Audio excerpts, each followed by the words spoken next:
Welcome to Coastal Conversations, where we invite you to journey with us beyond the time constraints of Sunday morning. Whether you're a regular attender, a curious seeker, or someone just checking us out, we hope you find this podcast of value. So grab your headphones and let's get this conversation started. Thanks for tuning in today to this episode of Coastal Conversations. We have Pastor Chad back with us today because this Sunday, if you're listening to this in real time on Wednesday, coming up on Sunday, we begin a brand new series here at Coastal Church entitled Built Different. And Pastor Chad is here to share with us what that means, what this series is going to be about, because I know you will not want to miss a Sunday. It is going to be deep waters and we're going to learn a lot. We're going to be built up in our faith, ready to take on challenges that come our way. And so without further ado, welcome to the podcast this week, Pastor Chad. Glad to be here. Thank you so much for doing this for our church. A lot of people stay in the loop and they really like hearing from you. And everybody says, and she is so good at it. And I said, well, God knows she's listened to about 10,000 hours. So you know me, I love a good podcast. She could be an expert at this time. Well, thank you for your compliment. I appreciate it. And I appreciate you affording me the path to do this. I enjoy it. I listen to, I don't even know how many podcasts a week. And just even in the background of my life, there is always a podcast going on. Can't do it. And so I enjoy information. No. I think it's my love language. Information. You and Evan. Probably because it helps me have a sense of control, because I might have control issues. I'm not going to. You're going to enter into those waters? No. Way off my pay grade. Okay. We were talking a little soft today. Are you tired? Your voice is a little soft. I don't know. I drank some coffee just a minute ago, so I thought I'd be a little bit more perky. And the last time they said my voice sounded really tired. Yeah, so you sound a little tired. I'm sorry. Okay. No, you're fine. I just wanted to make sure I woke up. All right. Well, we are in a new a new series coming up at Coastal Church. It's called Built Different. Yep. And this has been brewing for a while in your spirit. And so I'm excited to dive into kind of your thought process behind it. We're going to be looking at the book of Job. Yeah. And how Job endured and came through victorious after everything he went through in this book. Now, when some people think about the book of Job, it does not bring warm, fuzzy feelings. No. And I think there's just 41 chapters full of trauma. Yeah. And everybody forgets how it ends. Yes. And so when you start reading it, because I think I'm going to challenge myself to reread through the book of Job slowly. Read it with a commentary. Yes. It's so much better when you read it with a commentary. Don't read it all like on your own. Have a companion to help to understand that. Yeah. We're going to give a big overview because if you try to break down each individual thing, it'll be rather the book of Job is an overwhelming book. Yeah, it's a lot. And it is deep. But if you can get the big picture, so many people only focus on the trauma and they miss the lessons from the trauma and how God was faithful in the midst of it. But it's that worldwide misconception where, hey, look, I serve God. God owes me good. And one of the big lessons that we learn from the book of Job is that God does not owe us good. God gives us good as a gift. Yeah. And it's, so we think that, hey, look, we're owed something because we're really not. But I did this, so you owe me this. Right, yeah. That's right. And God does good to us just because he's good. That's right.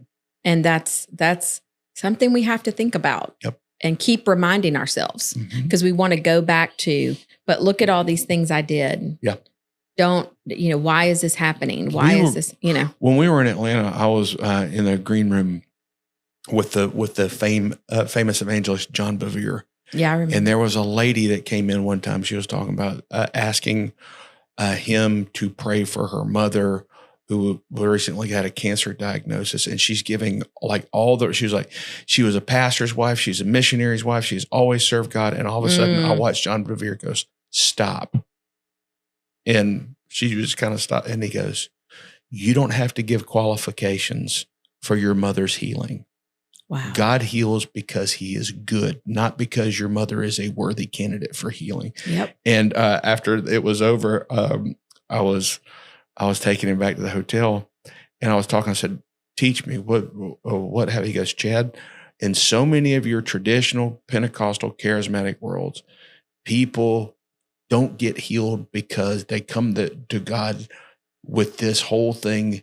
I'm qualified for this. Mm-hmm. And they forget that all healing comes from God. And it's, and also they said, I'm believing God's going to heal me without having to take any medicine. All healing comes from God. He said, so you can't get a lot of people healed from time to time because of the legalism that they're bringing into their and that helps us wrap our minds around how the unrighteous get healed sometimes, you know, because, you know, it shines on the just and the unjust. So helps us with that. And this series is going to help us with those kind of questions that we come up and face against many times. So let's work through some of the weekends and what we're going to how many weeks is this series going to be? This is going to be 7 weeks. 7 weeks. 7 is the perfect number.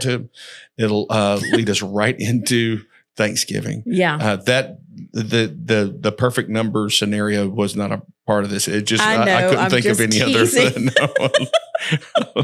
other. But no. It's going to be 7 weeks, and each week we're going to talk about a different area where he got attacked. Yeah.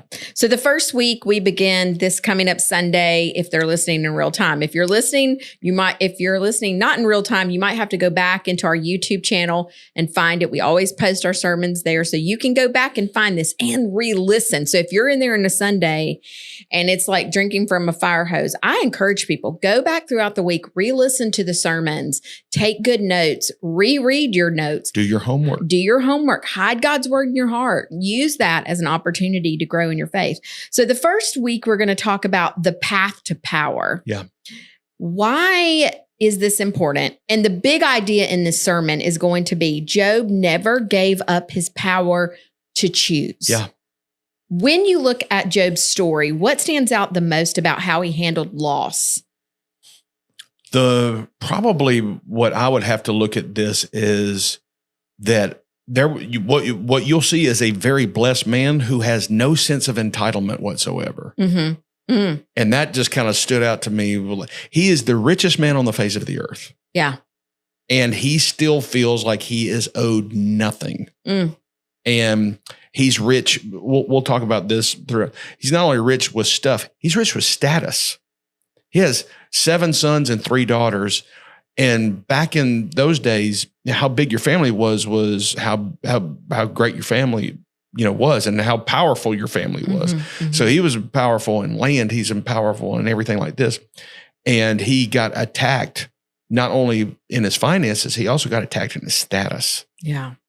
And everybody was thinking, this is the most blessed man alive. And then they change overnight to, this is the most cursed man that's ever walked the face of the earth.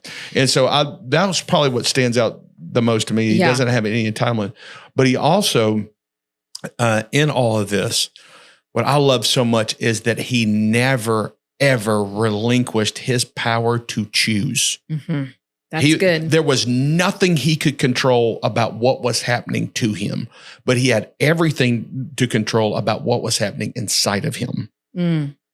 And That's even really in the good. stuff that he did not understand about God. Now, here's the thing that we got to understand on the book of Job.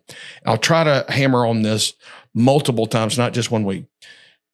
What we see in the book of Job is that there was a conversation in the heavens that happened about Job that Job never hears about and never knows anything about, even after everything is restored back to him. This is spiritual warfare. You will never understand the book of Job through a secular lens. Mm. You can only understand it through a spiritual lens. And this whole thing is that God's actually bragging on Job. Yeah.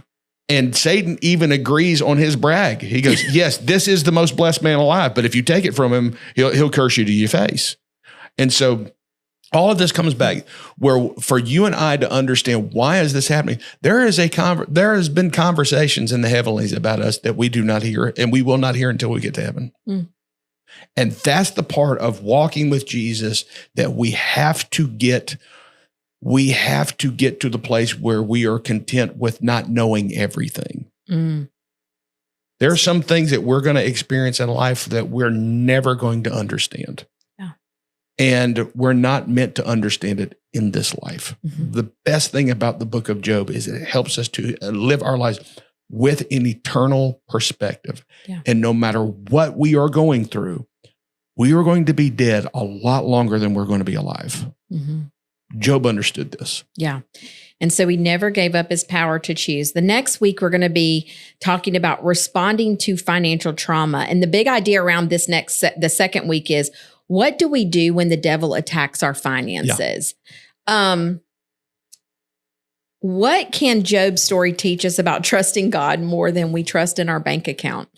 Well, the first thing that we got to understand is everything is an attack on our faith.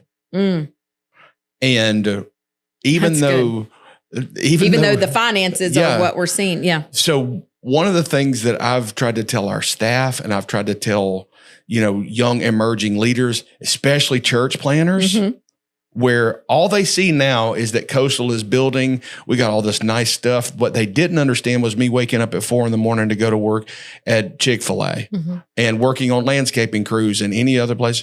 And so sometimes we criticize somebody's harvest because we didn't see their seed.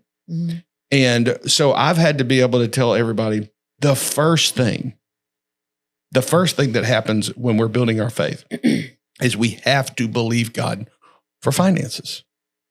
The easiest thing to believe God for is finances. Yeah. And everybody doesn't always see it. No, like man, that. How in the world? I mean, I can't believe what God's done. We're knocking on the door of 3,000 people every week. Our goal was to win one person to Jesus a week. And we said, hey, at 20 years, we'll be at 1,000 people. Who wants to pastor more than 1,000 people? I sure don't, but God had different plans, but we were faithful in the little things, and God gave us a lot more. So what I have to tell everybody is the easiest thing to believe God for was money. I learned that in my walk with Jesus, because I walked away from a full paid baseball scholarship to follow the call of God. It was always a struggle every semester, but I never missed a semester. And here's the thing, God didn't send people to pay my bills. God gave me opportunities to work. Yeah. And when God sent somebody to give me a blessing, it was just enough to help me get there for another semester. Yeah. And I paid my tithes off of that money. I paid, missions, all that other stuff. I was not going to close that door for God to be able to bless me. And here's what we got to understand. Whenever the Israelites were in the desert, God gave them manna every day. Now watch this. It's so important that we got to get it. For 40 years, they ate only manna. Why? Because God did not want them to get too comfortable in the desert. He wanted to provide for them. And then later on, whenever they said, right before they were crossing the Jordan, what does the Bible said? And they said the manna stopped from that day on. And that year they ate the produce of Canaan, from the land of Canaan. Because that's what happens there. You get variety. You get options. Finally, you're like, I don't have to eat this darn bread. Now, Evan would have been comfortable eating bread every day. He'd have been the happiest guy in the desert. He'd be asking us, "Are you going to eat your manna?" But your roll. But here's what happens now. Whenever we've gone through all that, we know how to handle abundance. Oh, that's good. And so that's one of those things where the easiest thing to believe God for in your faith journey is going to be money. I tell everybody it was harder to believe God for people to come than it was for God to provide. I mean, hey, look, I ain't never had 2 nickels to rub together. Anything that I've ever got, God's given to me anyway. And so as a result of that. Yeah. So that's what I'm learning on that. Yeah. What do you do? And so we'll be breaking out. What do we do when God, what's the mindset that we have whenever God attacks our finances? Not God.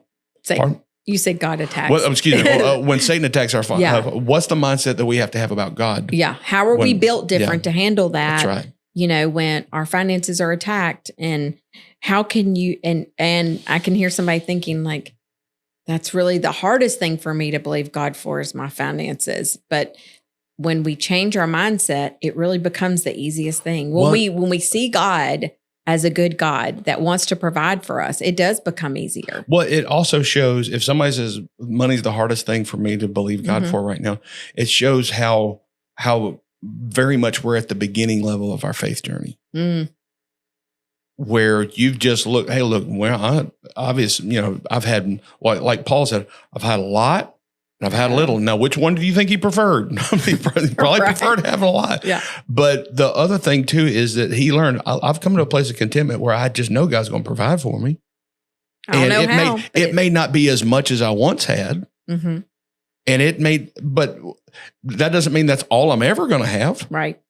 And so that's where when somebody said, man, money's the hardest thing for me to believe for.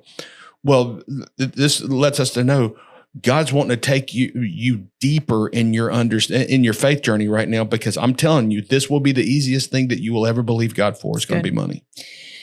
The third week, we are going to talk about responding to tragedy, and that grieving people need two gifts from us. Yeah. This is the big idea. Yeah. They need the gift of tears and they need the gift of ears. So when tragedy happens, as Christ followers, we don't show up as the answer people. Yeah. We don't show up as just like, let me solve all these problems. Let me help you. You're saying the big idea that we're going to talk about is we have to give grieving people two things: our listening ears and our tears. Talk about that a little bit, because Job's friends sat in silence with him for 7 days before they spoke. Yeah. They gave him that gift of ears for a minute. They not only gave them that gift, but they were so overwhelmed at the horror of Job's, not only Job's situation, but Job's physical condition. Yeah. What can we learn from their presence, even though their words later failed him? That's one of the last things that we'll talk about is the relational trauma. But the Jewish community have this thing called sitting Shiva. And whenever someone, for 1 week, the close group of friends and family will sit with the grieving community or the grieving family, and if the person wants to talk, they talk. If they don't, they need somebody to run errands for them. They are just there. Mm-hmm. And this is symbolism for what the Holy Spirit will be in our life, where He is sitting with us when we're hurting. He is there. Jesus is there. Yes, and He is sitting Shiva with us when we are absolutely brokenhearted. And I love the fact that God is so good that He involves other people in that process, where you don't have to be the answer guy. Yeah, you could just be the guy that just says, I don't know, this sucks, and I think it's always going to suck. Yeah, because sometimes when we show up to tragedy, when things happen and people are grieving, when we talk, it's many times the wrong thing to say. And they can't hear it at that moment. Their hearts aren't ready. And, God how many times have we heard the craziest stuff? God just needed an angel in heaven, or God just needed another rose in the garden, or all those weird things that people say to try to comfort you. But A, it's not scriptural, but B, it's not that's not what they need at that moment. No. And there's no need to try to provide counsel until somebody is ready for the counsel. Yep. I mean, you and I get pulled into situations where I need you to fix my wife.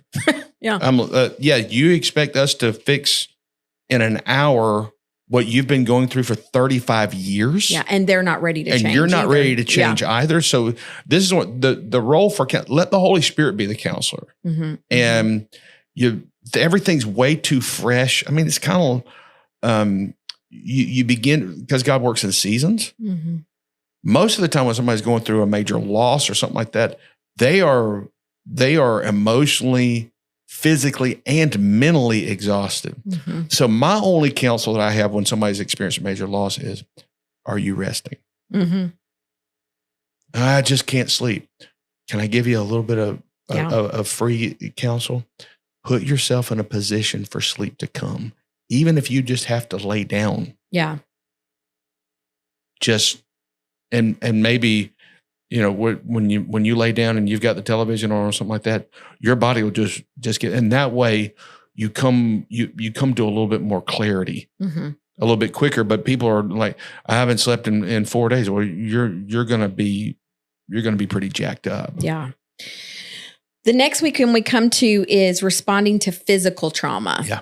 The big idea for that week is going to be, what do we do when the devil attacks our body, our physical body? Job's body was covered in painful sores in the book of Job. How does his suffering speak to those struggling with sickness today? Well, here's what we see is, I want you to see the pattern, mm-hmm. is we see the devil attack Job's status. Okay. Then he attacked his stuff. Mm-hmm. And then he attacks his family. Mm. And he passes all that test. All right. This was only round 1. Yeah. Round 2 happens, and God is bragging on Job. Mm. He said, you said he was going to that he would cuss me into my face. He hasn't done anything. All he's doing is worshiping. The Bible says that God said he has held fast to his integrity. That word "held fast" means this: he is strengthening the grip on his relationship with me that he already had. Mm. And so he's good. putting it back on Satan at this time. And so what happens here is Satan says something that's so important. He goes, skin for skin. Touch his body, and he'll cuss you to your face. He goes, all these things didn't happen to him. It just happened to the people that he loved. It happened to his stuff, but you ain't touched him yet. Mm. He said he's scared to cuss you to your face because he's scared that you're going to attack him. Mm. And what God does here is so important. Now, he gives him permission. Mm-hmm. He said, you can't take his life. He said, but what he is doing is he is so confident in Job's relationship with him. He trusts Job so much that he sets the devil up to fail again. Mm-hmm. Now, here's what we got to understand. Job is not a pawn that God used to get his kicks with. Yeah. Job and God have such a deep relationship that God has this much confidence in Job. And that is one of those things where, you're like, this is one of the greatest men that ever lived because he walked so closely with God. Mm-hmm. That's really good. Okay. So then we have, I think it's 5. Yeah. Week 5 we're in now. It's going to be responding to marital trauma on our marriages. The big idea that week will be, what do we do when the devil attacks our marriage? What does this moment reveal about how suffering can strain even the closest relationships? So what happened, all these things happen, and then Job's wife enters the picture. Yes. And what she says, kind of, you can see that strain on the marriage. She is depicted by some people from time to time as this cantankerous, woman who is just as, bitter she's bitter tongued and angry and stuff like that. And nothing could be further from the truth. This lady has lost everything. Mm-hmm. She has lost 10 children. She's lost all of her stuff. And now she sees this man in absolute anguish. And what she's saying there to him, she has lost everything. And she's saying, Job, there's a way out of this. Mm. Cuss God and die. She's in such despair. She has no more faith for anything. She has lost all kinds of hope. And that's kind of unfair for people. Like Job lost everything except the one thing that he wished he could lose was his wife. And boy, that's unfair. This lady went through everything that Job had. She's just not under the physical attack. She cannot stand to see this man suffer anymore. And she says the only way out, give up. Yes. Yeah, just give up. And so whenever we look at that, and we go through watch what Satan has done here. He has taken everything they have, and now, during the worst trial of their life, Satan has alienated Job and his wife from one another when they needed each other the most, just because they just simply could not take it anymore. And Job's response is so important because he said, you speak like a foolish child. What is he saying here? He's not rebuking her. What he's saying is, this is out of character for you. You're not like this. And he said, he didn't call her a foolish child. He said, you're speaking like a foolish child. And he's talking about, he's like, this is not who you are. Because Job was very close to God. We can also assume that his wife had a great relationship with God too. That makes sense. She is just in so much, she's speaking out of her pain. And that is what happens a lot whenever we're going through marital trauma. Especially on, I couldn't imagine losing one child, more or less 10. And, one of the, I was actually inboxed a gal on 2012 on Christmas Eve. I was up here cooking and I got a call. I was cooking our Christmas meal for everybody. And I got a call that said one of this little girl is being sent to a swing set fell on her as they're celebrating Christmas. Yeah, Christmas Eve. And the mother's birthday as well. Yeah. And they're all together. This blended family's all together. And of course, I go up there. I mean, my clothes are just filled with, smoke. I was smoking a brisket for all of us. And I go over there and I spend most of the night there. And then she passes away. And the day after we got together, and I probably wasn't, I'm still kind of jacked up from it, at that point too, because, we all kind of witnessed this together, this little girl, and we began to plan the service. And I said, hey guys, I want to tell you something, and I don't want to seem in any way insensitive, but I feel like I've got to give you a warning. And they said, okay. And I said, almost 90% of couples who lose a child end up divorced. Yeah. I need you to promise me that after this funeral, you guys are going to get into some counseling. Men and women grieve differently, but the other thing to it too is those who do pursue counseling, almost 90% of them stay together. That's right. Yeah. And that's the same thing that Chuck Bartle said 2 episodes ago when he was talking about our grief share. Yeah. He and his wife just determined this is not going to rip our marriage apart. No. So they got in counseling together, worked through it. And it needs healthily. to happen immediately. Yeah. Yeah. So that everybody can hear how everybody's processing. And you don't think you're ready for counseling, but the counselors are wise enough to take you at the pace that you need to go.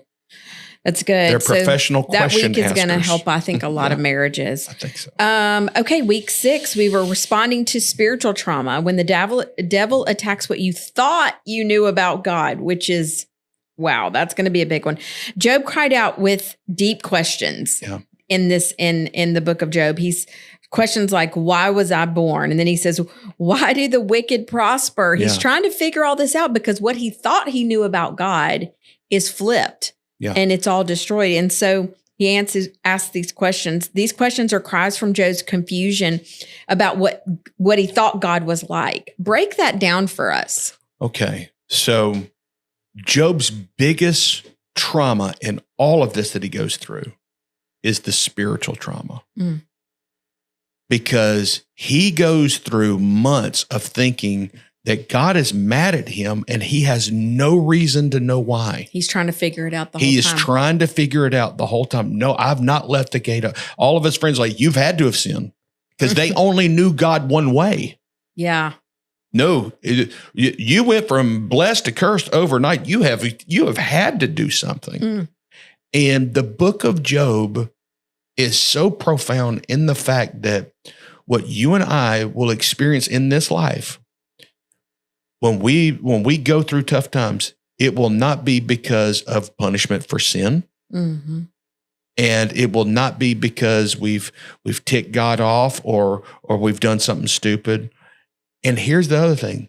sometimes we will go through trials where there is just no redemptive purpose of it. Mm-hmm. Well, there's a reason why you're going through it. Yeah, there's a reason, because there's a bad devil that hates my freaking guts and he wants to kill me. Yeah, sometimes that's just it. That's just it. Yeah. We don't get That's good. the perfect life here. Yeah. And so Job, and the reason why Job thinks all this is because that's the only way that he's ever known God.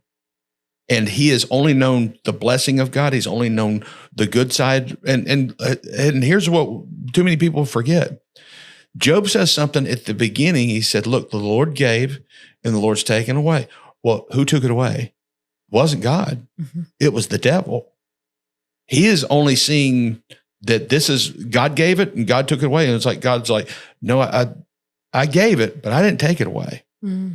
And well, all of this stuff here that Job, he has some theological questions, and he's wrong in his perception, because he thinks all this attack is coming from God. Remember that old song? This is off script. Which one? You give and take I would away. Never sing that part. We never sang that song because it's not scripture. It's not the God. It is in scripture. Yes. That phrase is in scripture, but it's out of context when people sing it like that. And I mean, Job also, as he's talking about all this, he's coming, and there's several different times when he has the right heart towards God, but he has the wrong idea about God. Mm-hmm.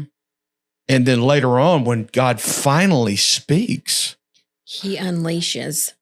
I mean, what he does is he get all these questions that Job brings to him. God brings questions back to him. He goes, okay, so where were you whenever I did this? Where were you whenever I did this? Where were you? And what he's telling is, I've had a plan for creation, and surely I have a plan for you. Mm. And at the end of this, here's the most incredible thing about the book of Job. None of Job's questions ever get answered. Nope. And none of the problems or any of this stuff. Now, what happens later on? God, he gives him double for his trouble and stuff. But back to the marital problem thing, marital trauma, God restores that relationship as well. Job doesn't get a new wife. He has the exact same wife, and they have another 10. I would suggest that they came back together and got restored. They had another 10 kids together. So something tells me that something happened. At least 10 times they were loving one another. Yeah. But so that's where we have to, when we are going through the worst times of our life, we don't get answers necessarily, but what we do get is what we need the most. Is what we do get is God. Mm-hmm. And he is the most sure, most faithful, most dependable. Yeah. And he reveals himself to us in new ways. Yes. In new ways. It's a deeper understanding of a God that we didn't know before we went through all of this. Where it's, hey, yeah, you went through that. It didn't kill me. Mm-hmm. So the reason why we're calling this Built Different is, I remember I played under a very tough baseball coach. Mm-hmm. Our practices began at 2:00. We were usually done by 9. Yeah. And so we just knew. That was with Coach Skoda, who's one of the strongest mentors I've ever had in my life. And then when we got to college one night, Pastor Tim and I went to the same. Time out before we go past that. Y'all started at 2 and you didn't get home until 9? We did not get home until 9. Oh my gosh. That's an average night. That is crazy. So you ate dinner there? Yeah. I mean, he provided, I mean, we ordered pizza, and I mean, we did our little study hall for about an hour. I mean, it was rough. Yeah. And so we go to college, and one night, it's like 5:00. We started at like 1:30 at college. And at 5:00, this is like, after daylight savings time, it's dark. And all these guys from all these other schools, like from Georgia and stuff like that, they're like, this is ridiculous. It is 5:00. And one guy starts kind of yelling at our coach, and he goes, we're going to miss dinner. And Coach Jordan looked down there at me, and I'm just kind of listening. And he looks at me and has this big old Cheshire cat grin. He looked at me and goes, I don't hear none of them Daphne boys complaining. I said, Coach, we couldn't get batting practice done before 5:00. I'm like, go as long as you need. And I walked off that field that night saying, you know what? I'm built different. Timmy's built different. Chris Trammell's built different. Mark Taylor, we're all those guys that played at Daphne. We can take whatever you can throw at us because at 5 o'clock, Lord, we didn't see 5 o'clock from January to June. I mean, it was on that baseball field. And so that's one of those things that I've learned is that hard times help build us different and to also understand, no, I got this. Yeah. Yeah. It's not my preference, but I mean, no. Yeah. And man, you just learn that we don't buckle under these things. We don't crumble under these things because we're built different and we have a sure anchor.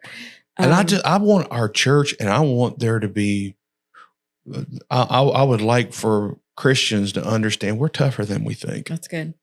And press into your relationship with God during that So time. the last one, and we won't spend too much time on this because we've kind of hit around this one, but the last week will be responding to relational trauma. Yeah. What do we do when the devil attacks your relationships? And that's all kinds of relationships, right? Not just marriage. It's learning how to discern counsel. It's learning how to, these are from your friends. Mm-hmm. Okay. Yeah. When you're not getting out of your friends what you need the most from them during that time. That's good. So that's that week. This is going to be really good.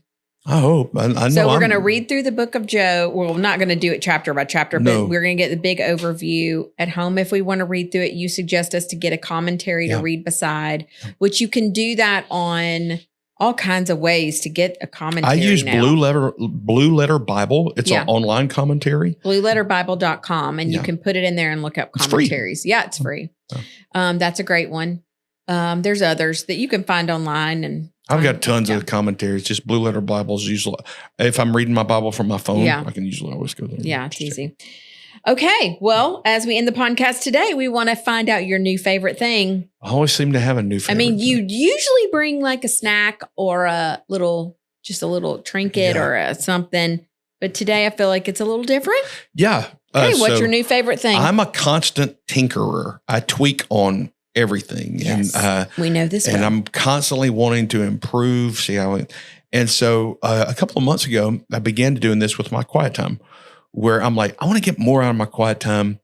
And I've always read my Bible. Yeah. I read our daily Bible. And so what I started doing was I was going to take one of the books of the Bible that we're reading, and I will read the commentary on that chapter that gets covered. And then I'll start and I'll write it down in my handy dandy journal. And so, especially the ones that that are a little bit more difficult to understand. Mm-hmm. Like I did this all through the book of Isaiah, where I'm like, okay, I want to understand, get a little bit more clarity in it. And so I start writing what on my journal, what stood out the most to me on that. And there's been some incredible insight that's comes out. So journaling during my quiet time is something that I'm really enjoying as something new. Like this morning, we started in the book of Colossians, and I was like, yeah, I want to learn a little bit more. It's a much deeper book. Mm-hmm. It's not one of the prison epistles or something like that. And so Colossians is pretty deep. And Paul says in verse 21 in chapter 1, you were alienated from Christ. And so you were alienated from Christ, and now what it means is that you've been transferred to another owner. And so we are born alienated from God, and we choose to embrace that alienation through our wicked works. Now watch this. So this is so cool. It says that Paul goes on to say this, but in Jesus, we are no longer alienated, not just because we've been forgiven, but because we've been given a completely different change of status. I love that so much. And how does it happen? He has reconciled us. So God's answer to alienation is reconciliation. Reconciliation with God because of the cross. God didn't meet us halfway. He met us all the way, and he invites us to accept it. So I got that out of my... That's great. I thought that was really... I was like, alienation, that'll be really, really cool. Slowing down our quiet times, journaling through them a little bit differently, that's helped you a lot. And the harder books... especially. It Like, I does. mean, I've got a degree in biblical studies and theology, and I was one of those guys. My brain worked. I studied to take the test. Mm-hmm. But now I'm like, whenever I go and do my master's and my doctorate, I really want to enjoy it. I want to embrace the full, and embrace the full essence of the text. Right. And that's helping me now. That's good. So that's my new favorite That's awesome. thing. Yeah. Well, before we close, I did want to mention that we have a new greater emphasis this month, which is our veterans. It's coming up. So in November, we always have a Veterans Appreciation Dinner that we invite all of our Coastal Church veterans to, that they get to come. We have the big steak dinner for them and the potato and the dessert. It's always so great. And what a great gift we have this year. I know we have Holy the moly. best gift. The most this year. expensive one. It's the most expensive. So that's why also in addition to what we normally do, we're upping the ante and we're saying, this is going to be a greater emphasis for this month because we really, really want to bless them. And our gift is just out of sight. Yeah. We're also adding a special new thing, the Warrior's Journey, which has been part of Coastal Church for the past couple of years. Their organization is coming here. Their president of the Warrior's Journey, he will be here with us at the Veterans Dinner. And the Tuesday night before, Veterans Dinner is on a Wednesday night, November the 5th, I believe. And then I hope that's right. Don't quote me on that here, but we'll have all that information for you. First Wednesday in November.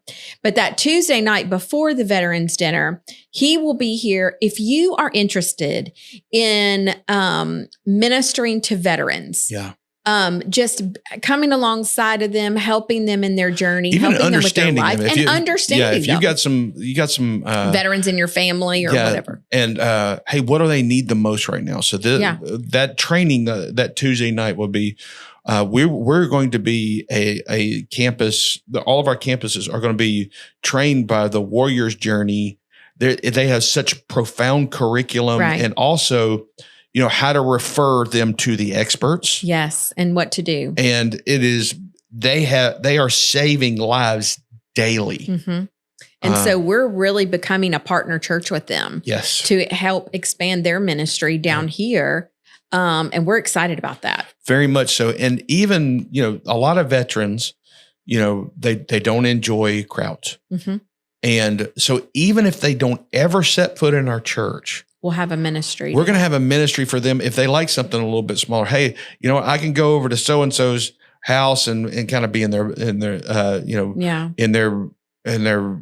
bonus room and just kind of, we can just sit around and talk because they're finding more strength with one another. It's good. They're never going to open up to me. I'm a civilian. I didn't even like playing war. So I like playing baseball and football. So our greater emphasis, the money that we bring in through this emphasis will go to the Warrior's Journey. Yes. And it will also go to our Veterans Appreciation Dinner and Gift. Yeah. So we're going to want to pray about that, our above and beyond our tithe giving this month, so that we can really bless these veterans and bless the Warrior's Journey and all the ministry they're doing, because we're expanding it here. Yeah. We're going to be a partner church with them, and we're really excited about that. You're going to find all of that information on Sundays and on our website coming up. So make sure that you keep a watch out for that so that you can sign up to be there on that Tuesday evening. And if you're a veteran, you'll want to go ahead and register. On the back of your sermon note, you'll see all of that information.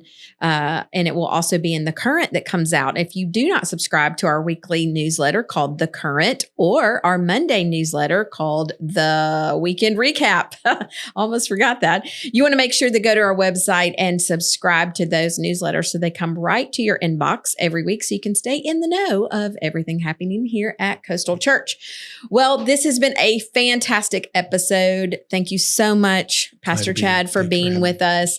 We look forward to seeing you this next Sunday at Coastal Church, and we'll be right back here next Wednesday with a brand new episode. Thank you for listening to this week's Coastal Conversations podcast. All of today's references will be found in the show notes. Also, if you enjoyed listening, be sure to subscribe, rate, and review. We'll see you at Coastal this Sunday as we pick the conversation up from here.